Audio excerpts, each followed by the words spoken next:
Yes, students, today we are going to start our next topic, price elasticity of demand. So here, first of all, we should know the meaning of elasticity of demand. What is elasticity of demand? Definition is given by the Dooley. Elasticity of demand measures the responsiveness of the quantity demanded of a good to change in its price of other goods and change in consumers income.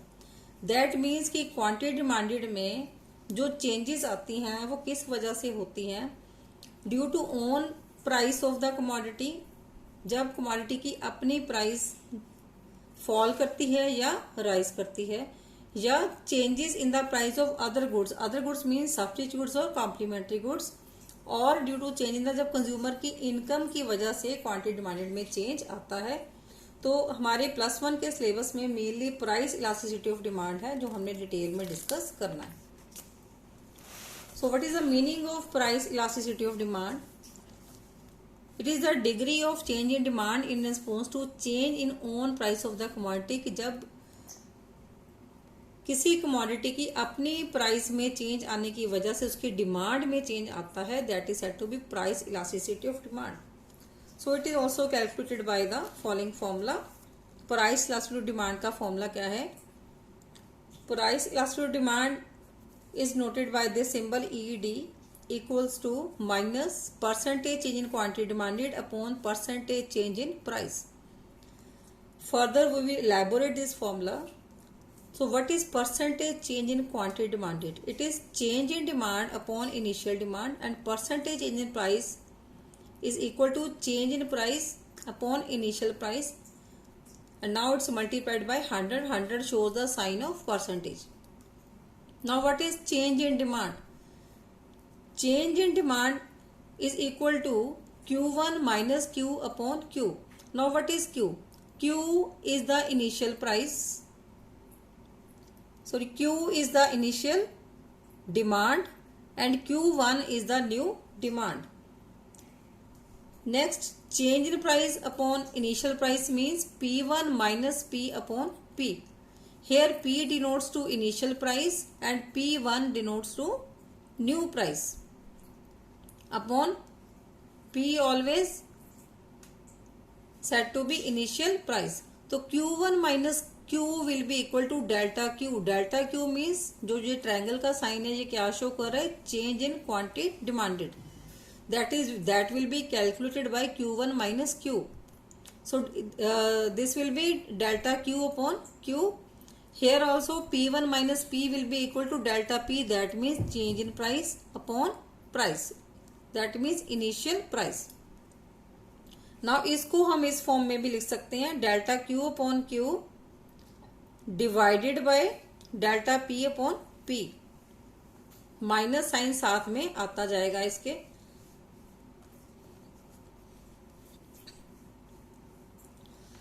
Then divide का जो sign है हमने multiply में convert कर दिया, तो इसका reciprocal आ जाएगा इधर P अपॉन डेल्टा P. तो इसको फॉर्मूले को प्रॉपरली हम इस तरह से लिखते हैं, जो प्राइस है वो इस साइड पे आ जाएगा, delta is equal to minus का साइन एज इट इज चलता रहेगा साथ में, minus P upon Q into delta Q upon delta P. So this is the proper formula which we will use in our numericals. So one numerical I am doing here.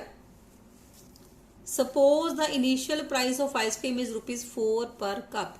तो initial price means फॉर्मूले में हमने क्या किया था, initial price जो है वो क्या है? P is equal to ₹4. Here it is written in the solution, P is equal to ₹4. Then and the initial demand for ice cream is 1 cup only. Initial demand means Q equals to 1 cup. Here it is written. Then if the price of ice cream falls to ₹2 per cup. Now this is the new price जो कि गिर गई कितनी? ₹2. तो new price को हमने कैसे denote करना है? P1. So this is the P1. P1 is equal to ₹2.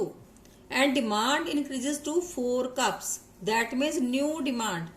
Q1 will be equal to 4 cups. Find out elasticity of demand using percentage change method. तो परसेंटेज चेंज मेथड का formula हमने अभी किया है। सो फॉर्मूले के लिए हमने क्या कैलकुलेट करना है, हमें डेल्टा पी और डेल्टा क्यू की वैल्यू चाहिए।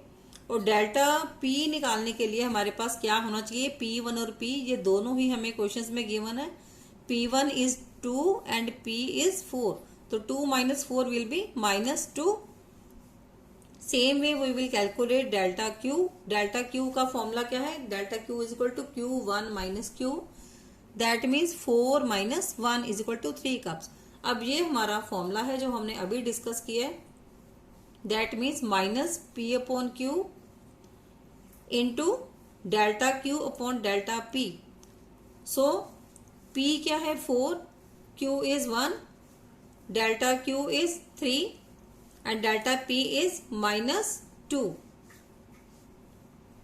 तो ये सारी वैल्यूज हमने इसमें सब्स्टिट्यूट कर ली फॉर्मूले में। तो ये सॉल्व करने के बाद हमारे पास फिगर आ गई 6। तो जब भी हमारे पास जो आंसर आएगा उसको हमने 1 के साथ कंपेयर करना है। अगर 1 से वैल्यू बड़ी है हमारे आंसर की तो it will be greater than unity. Unity means 1। तो here elasticity demand is greater than 1। Suppose अगर ये 1 से कम होता इसका आंसर, तो हम लिखेंगे लेस देन यूनिटी। और अगर 1 ही आंसर आएगा तो we will write it as equal to unity. तो इस फॉर्मूले में हमारे पास एक 2 क्रिटिकल इक्वेशंस हमारे माइंड में आते हैं, तो जो वो भी आप समझने बहुत जरूरी है आपके लिए। तो इसमें फर्स्ट जो क्वेश्चन है इलास्टिसिटी ऑफ डिमांड के फॉर्मूले से हमारे माइंड में आता है कि why should change in quantity and price be considered at percentage change, कि हम इसको परसेंटेज में क्यों करते हैं। सो अगर हम परसेंटेज चेंज को कंसीडर ना करें, या हम यूं कहें कि हम एब्सोल्यूट चेंज जो है, एब्सोल्यूट मीन्स टोटली हम जो चेंज है वो पूरी ले लें विदाउट कैलकुलेटिंग द परसेंटेज, तो हमारे लिए इलास्टिसिटी जो है वो कैलकुलेट करनी मुश्किल हो जाएगी। जैसे फॉर एग्जांपल इसमें इलास्टिसिटी एग्जाम्पल के लिए हमें ये एक एग्जाम्पल दी हुई है कि suppose price of a chair increases from ₹10 to 20 and demand increases from 50 to 25 and price of a table decreases from 20 to 10 and demand increases from 25 to 50 in case of tables। और अगर हम absolute change consider करते हैं means total change, तो हम किस तरह से कहेंगे इस चीज को कि जो प्राइस है वो डबल हो गया, 10 to 20 मीन्स डबल हो गया, और जो डिमांड है वो क्या होगी 50 से 25 होगी, दैट मीन्स हाफ होगी। It will not make any sense जब तक हम उसको न्यूमेरिकली जो है हम उसको नहीं करते हैं, तो it will not make any sense. तो हमारे पास जो न्यूमेरिकली इसकी वैल्यू निकालनी मुश्किल हो जाएगी।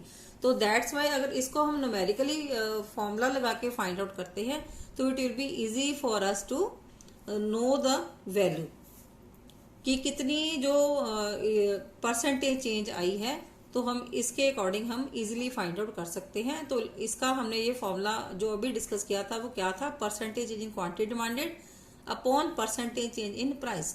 तो चेयर्स के केस में percentage change in quantity demanded का फॉर्मूला क्या है, Q1 minus Q upon Q।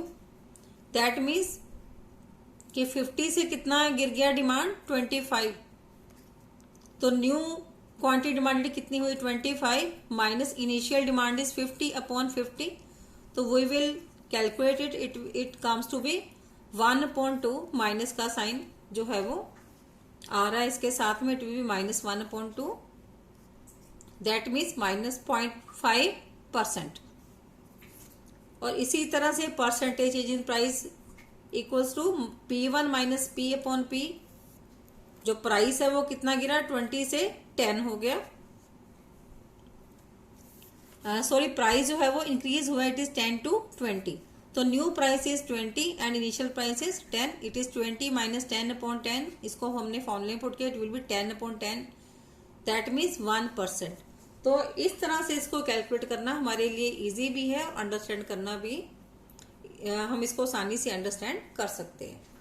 और नेक्स्ट जो क्रिटिकल क्वेश्चन है जो माइंड में आता है कि हम माइनस का साइन क्यों लगाते हैं इलास्टिक डिमांड के फॉर्मूले में। तो here it is again formula is given, elastic demand equal to minus change in quantity demanded upon change in price into price upon quantity. ये जो माइनस का साइन है ये क्या शो करता है, ये शो करता है कि there is inverse relationship between the quantity demanded and price. Inverse relationship means कि अगर प्राइस फॉल करती है तो डिमांड जो है वो राइज करती है, और अगर प्राइस राइज करती है तो डिमांड फॉल करती है। दैट मीन्स कि जो प्राइस और क्वांटिटी डिमांडेड है इन दोनों का क्या है, नेगेटिव रिलेशनशिप है, जिसकी वजह से माइनस का साइन जो है फॉर्मूले के बाहर हम हमेशा लगाते हैं। So our next concept is slope of demand curve and elasticity of demand. So what is slope of demand curve? तो इसको भी ध्यान से समझना है, ये भी question examination point of view से इंपॉर्टेंट है। So what is slope of demand curve? Slope of demand curve shows total change, that means absolute change in quantity demanded in relation to an absolute change in own price of the commodity. तो slope of demand curve हमें क्या show करता है कि total change quantity demanded में कितना आया है प्राइस में टोटल चेंज होने की वजह से। ऑन द अदर हैंड जो इलास्टिसिटी ऑफ डिमांड है वो हमें क्या शो करता है, परसेंटेज चेंज, कि क्वांटिटी डिमांडेड में कितनी परसेंटेज चेंज आई है in relation to percentage change in own price of the commodity. जैसे फॉर एग्जांपल डायग्रामेटिकली यहाँ पर शो किया हुआ है, हमने किसी भी कमोडिटी का एग्जांपल ले लिया यहाँ पे कि प्राइस है वो पहले 30 थी फिर 25 हो गई, प्राइस फॉल कर गई जिसकी वजह से क्वांटिटी डिमांडेड राइज होगी 20 से 30 हो गई। इसी को हमने डायग्राम में शो किया है, एक्स एक्सिस पे हमने लिया क्वांटिटी डिमांडेड और वाई एक्सिस पे हमने क्या लिया, प्राइस। सो अगर प्राइस 30 है तो क्वांटिटी डिमांडेड कितनी है 20, देन प्राइस फॉल कर गया 30 to 25, then quantity demanded rise हमारी कर गई 20 to 30। तो ये हमने पॉइंट इसमें डायग्राम में मार्क किए हुए हैं, सी डी एंड ई। ये हमारी क्या है, demand curve A to B. So C and E और सी और डी जो है हमें क्या शो कर रहा है, चेंज इन प्राइस, क्योंकि यहाँ पर हमने प्राइस लिया वाई एक्सिस पे, तो इसके पैरेलल हमें ये जो सी टू डी क्या शो हो रही है, चेंज इन प्राइस। तो चेंज इन प्राइस कितना है 30 minus 25, that comes to be -5। So this -5 is delta P. So अब एक्स एक्सिस पे हमने क्या लिया हुआ है, क्वांटिटी, तो क्वांटिटी के बिल्कुल पैरेलल क्या आएगी, change in quantity, that means delta Q. तो डेल्टा क्यू कितना है 20 to 30 मीन्स कितना चेंज आया 10 का। So delta Q is equal to 10। अब इसको न्यूमेरिकली भी हम समझ लेते हैं इसको। अब स्लोप ऑफ डिमांड कर्व जो है इसका फॉर्मूला क्या है, delta P upon delta Q, that means change in price upon change in quantity. जबकि इलास्टिसिटी ऑफ डिमांड में हम इसको ऑपोजिटली स्टडी करते हैं, delta Q upon delta P. तो स्लोप जो है, क्योंकि ये क्या शो करती है, total change in price and total change in quantity. So the formula is delta P upon delta Q, and delta P कितना है -5 और डेल्टा क्यू कितना है 10, जो हमने अभी पीछे कैलकुलेट किया है, इट कम्स टू बी -1/2।